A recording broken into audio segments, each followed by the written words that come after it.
Hey guys, Tom Barclay here. I was on my way to Tottenham Hotspur for their press conference ahead of Liverpool on Thursday. But before that, I thought I'd just do a little video on Mason Melia, Tottenham's new young striker. Well, technically not signed yet for Spurs. He can't sign until January 2026, but a deal's been agreed. This is actually a story that I broke yesterday about Mason Melia, who you may not know too much about, so I'm going to go through a bit of detail about him. So, Mason Melia, so far as I've been told, and I did write a story about interest from Spurs earlier this window, and obviously yesterday broke the news that a deal had been agreed, which Tottenham later confirmed on their website, so you can go and check out. He is 17 years old. He is, as far as I'm told, as far as I'm aware, one of the most exciting young players to come out of Ireland in many, many years. And in fact, I think he is the first £1 million player to be signed from the League of Ireland division. He is a forward who's broken loads of records in the League of Ireland already. He plays currently for St Patrick's Athletic, or St Pat's. He's someone that loads of teams have been looking at for a long time, particularly in recent months. I'm told Celtic really liked him. Everton have shown interest before. Eintracht Frankfurt, teams in Europe, Club Bruges in particular, and I've seen stories been linking him to the likes of Liverpool and other clubs over the years. He's definitely someone that all the clubs are aware of. He's such an exciting young talent, but it's Tottenham who've got him. Tottenham are the ones that I think I'm led to believe he always wanted, and he's got his move. So it's 1.6 million or 2 million euros, and I think there's add-ons, so it could be increased from there. But that is the deal that I'm told, the fee that it will cost Spurs. But because he's only 17, due to Brexit rules, he can't actually sign for the club until he turns 18, or at least until the window after he turns 18. So that'll be January 2026. So he won't officially join the club till January the 1st, 2026, because he doesn't turn 18 till September. But Spurs have secured a deal for him, which apparently is meant to be a very exciting move. I mean, I know obviously Tottenham keeps signing youngsters, so perhaps at this point fans have probably got sort of I don't know what the phrase is, but they might be a bit wary of signing another youngster when they feel like they need to boost the numbers, but from a senior perspective. But by all intents and purposes and all accounts, this is a very exciting young striker that they're signing. So like I said, he has set loads of records in the League of Ireland. He became St Pat's youngest ever player and scorer when he netted on his debut against Wexford. He was the Young Player of the Year, I think, in 2024 for the League of Ireland. He scored 6 goals in 31 appearances in the League of Ireland. I think their division goes sort of yearly rather than over the years like we do in England. 31 appearances, 6 goals, and he actually earned his first under-21 call-up to Republic of Ireland back in October, but I don't think he's actually played a game for the under-21s yet, but he's still only 17. I'm told that he was a Man United fan growing up. So growing up, he's only 17, but that's often the case, I suppose, when it comes to Irish kids. You know, United and Liverpool are often the teams that many of them follow, but United was his team. But his idols, I'm told, were Harry Kane and Sergio Aguero. Those are the two players that he particularly liked to look at. Understandably so, two absolute icons of the Premier League, and Kane in particular when it comes to Tottenham. He apparently played quite a lot of Gaelic football to a pretty high standard, which, obviously in Ireland they play a lot of that, and I guess there are some similarities, definitely physically, and that is something he was very good at. And that is pretty much all I know about him. I'm trying to think if I've missed anything out, but like I say, it's someone that Tottenham have been monitoring for a long time. He's someone, Tottenham were the club that he always wanted to join, and it's finally been sort of done. But obviously, because it's not a deal that can't be completed effectively, or at least he can't arrive at the club till January 2026. There was no need to sort of rush it through before Monday's deadline, but it was something that I think Tottenham needed to get done if they wanted to secure him, because even though he can't actually sign till 2026, a lot of other clubs wanted him and were wanting to get a deal in place for Melia. so they've done well to move for him. It sort of boosts their exciting youngsters' numbers, particularly in attacking options, further. Yes, as I said, there might be a bit of fatigue from fans in terms of signing young players when they want more senior players, but either way, yes, there's an argument to be made for that, definitely, that it could be more senior numbers, and we'll see.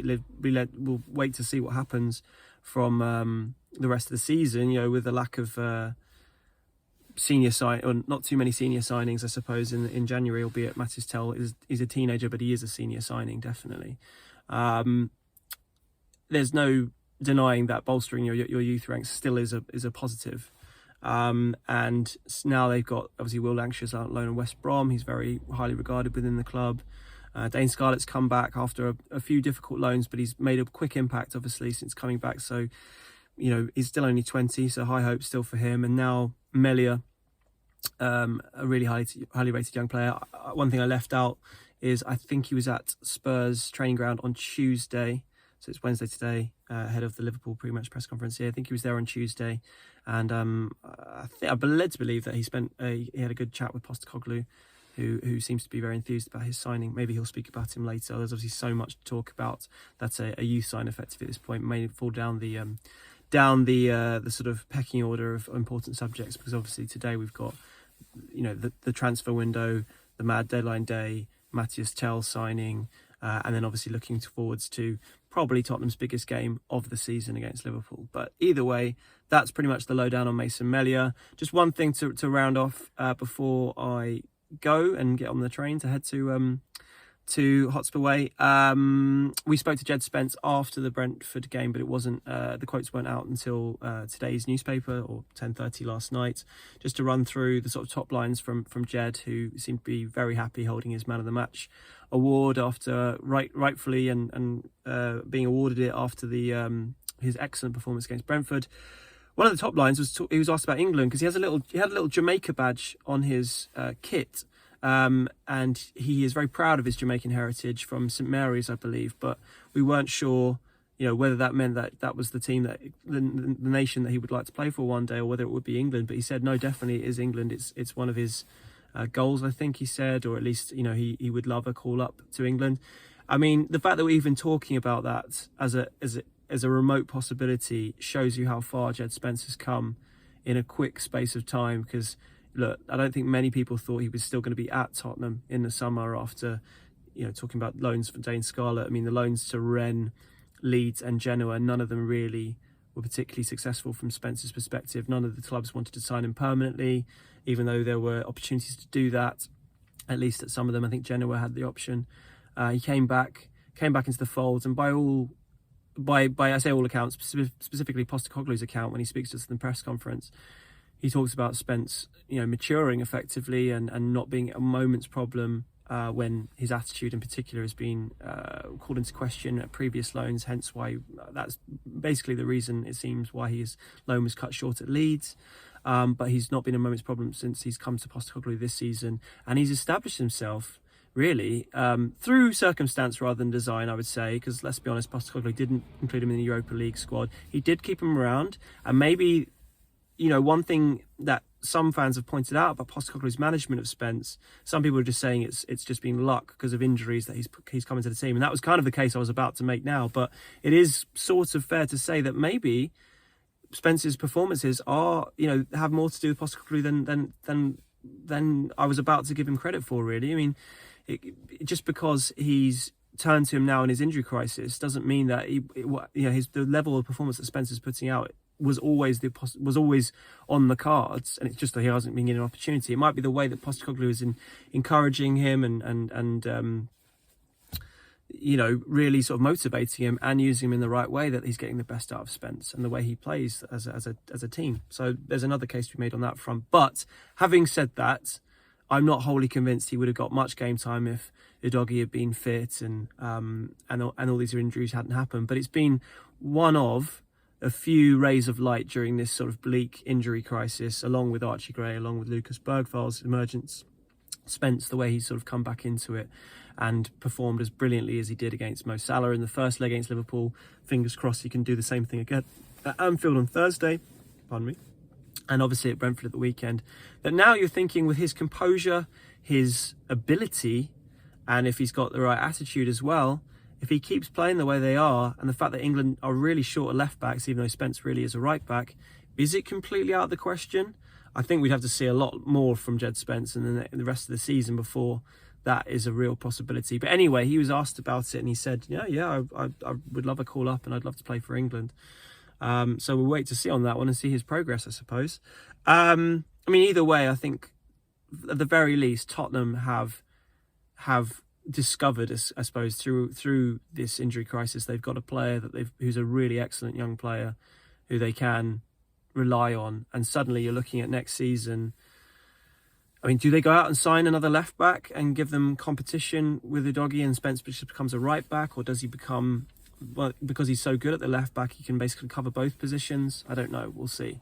But he has definitely been, like I say, one of the silver linings going forward. He also talked about he was asked about his composure and his calmness. I mean, Jed's a bit of a man of few words to a certain extent. You have to really sort of eke it out of him. But he said that, and on that note, he didn't feel like he knew where that composure comes from. He has no idea. But he did say that he is a very calm person in life generally, let alone football, and that seems to come across on the pitch. And he talks a bit about Salah and what a sort of great player he is and coming up against him. But Spence himself feels he backs himself against anyone. And you can see that in the way he's played. He does seem to back himself, and he backs himself to continue playing his football and Postecoglou's football, even under pressure against players like Bryan Mbeumo and Mo Salah.